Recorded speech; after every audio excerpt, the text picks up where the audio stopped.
Hi అండి. Sunday special మా ఇంట్లో అయితే చికెన్ బిర్యానీ చేస్తున్నా. ఎలాగో చూపిస్తారండి. బిర్యానీ అయితే మాత్రం చాలా చాలా బాగా వచ్చింది. మంచి స్మెల్ అయితే ఉంది. అలాగే పొడి పొడిలాడుతూ చాలా బాగుంది. ఫస్ట్ అయితే దీని తయారీ విధానం చూద్దాం రండి.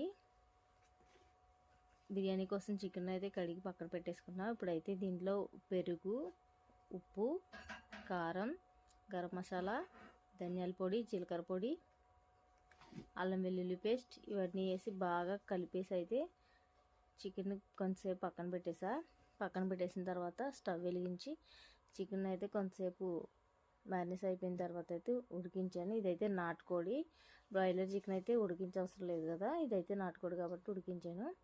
ఇప్పుడైతే బిర్యానీ రైస్ కోసం వాటర్ పెట్టేసా.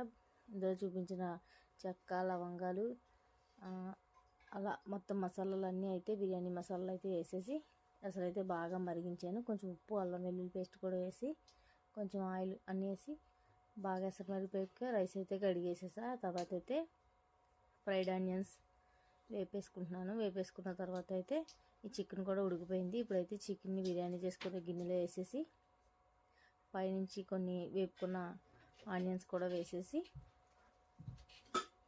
అంతా బాగా సర్దేసుకున్న తర్వాత అయితే రైస్ని అయితే పైనుంచి వేసేయాలి. వేసేసిన తర్వాత అయితే మళ్ళీ కొన్ని ఫ్రైడ్ ఆనియన్స్, కొన్ని జీడిపప్పులు, కొత్తిమీర, అలాగే కొన్ని పాలలో పసుపు, అంటే ఫుడ్ కలర్ ఏమి వేయాల్సిన లేదు, పసుపు వేసుకుంటే ఇలాగా పాలలో పసుపు వేసుకుంటే మంచి కలర్ వస్తుంది.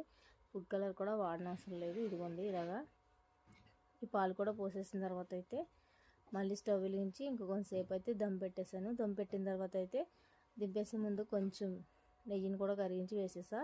అంతే, బిర్యానీ అయితే అయిపోయింది. ఇదేమో